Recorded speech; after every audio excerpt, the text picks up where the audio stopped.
junior high students. My name is Brandy Fredrickson and I'm running for mayor for the town of Drayton Valley. I am currently on town council. I have been in the community my whole life. I have coached swimming and figure skating. I have worked with Aim for Success in the elementary schools as well as the junior high schools. So you might recognize me from one of those things. I'm going to get into your questions now and hopefully I answer them as best as I can.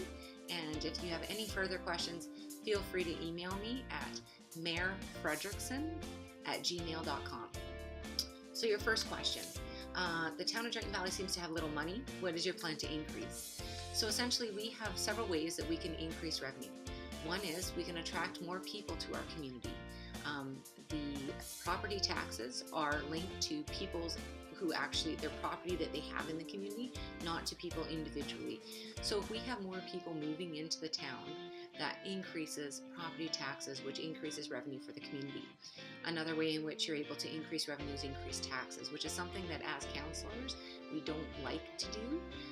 We try not to do, and basically looking at other ways that we can increase revenue.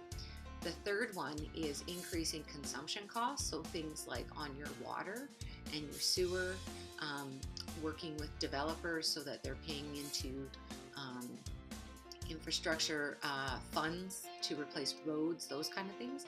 That's another avenue that we can use to increase revenues. But essentially, we need to attract more people to our community. You would like to have more recreational opportunities available, specifically interested in replacing the pool, developing a trampoline park, maintaining your baseball diamonds, improving our bowling alley. So on two of these I can speak. The bowling alley is privately owned, so that's not something that the town takes care of, and trampoline park isn't something that a town typically has. That would be usually something that you would bring in as a private business. With regards to the pool, I've been a part of the pool committee since 2012, first as a community member and then as a councillor. What we've done is we've looked at a couple studies to look at the feasibility of the pool. Now, the capital costs, so replacement cost of a pool is about $27 million. To give some context to that, the whole town budget for a year is $25 million.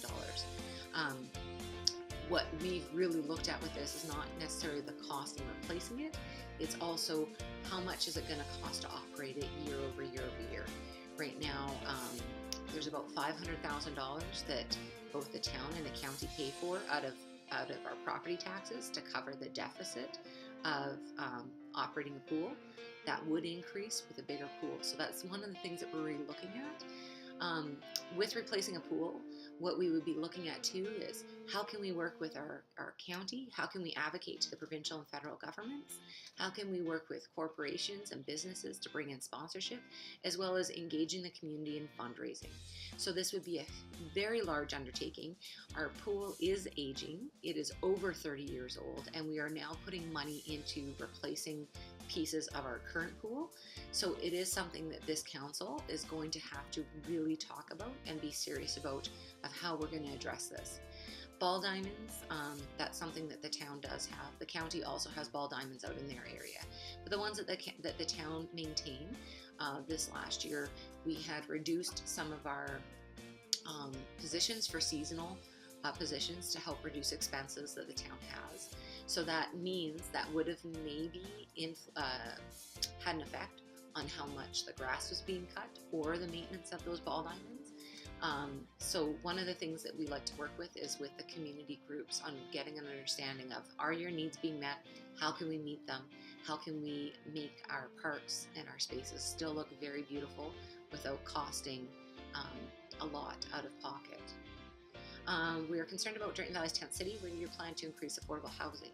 So the town currently has several affordable housing units.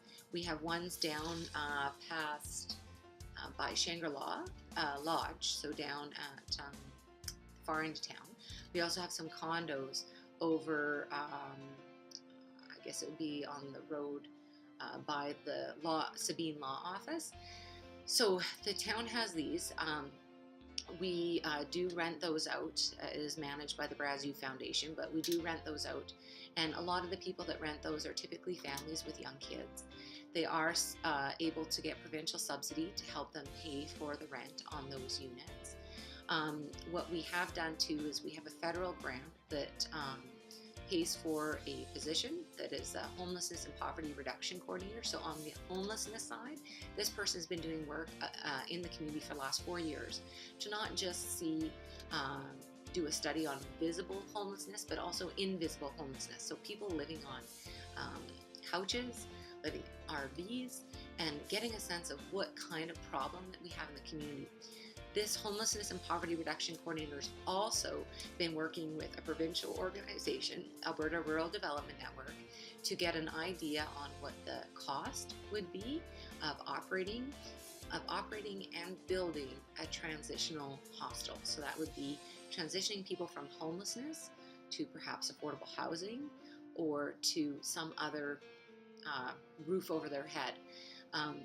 Again, like other things, we have to look at what is the operating cost and what would it cost our taxpayers, and is this something of a value that our taxpayers would really want to put their dollars towards?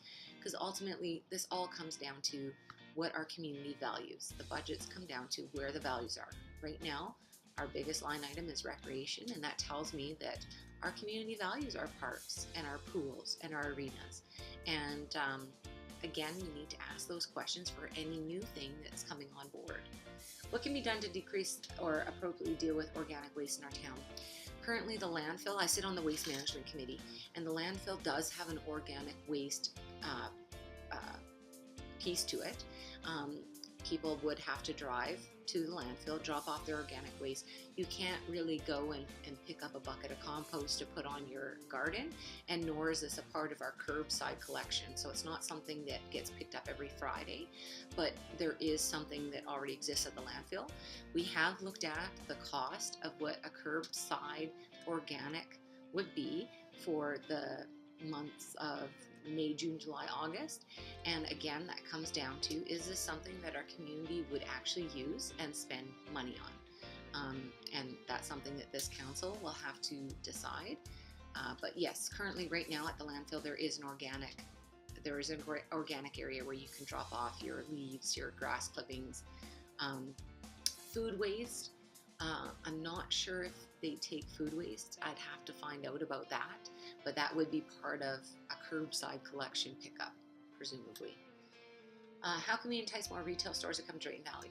So right now, the big thing is working with our economic development officer to really show people, as part of a package, what areas we have for lease, what storefronts do we have available, what is the draw and the demographic that we have to come to Drayton Valley.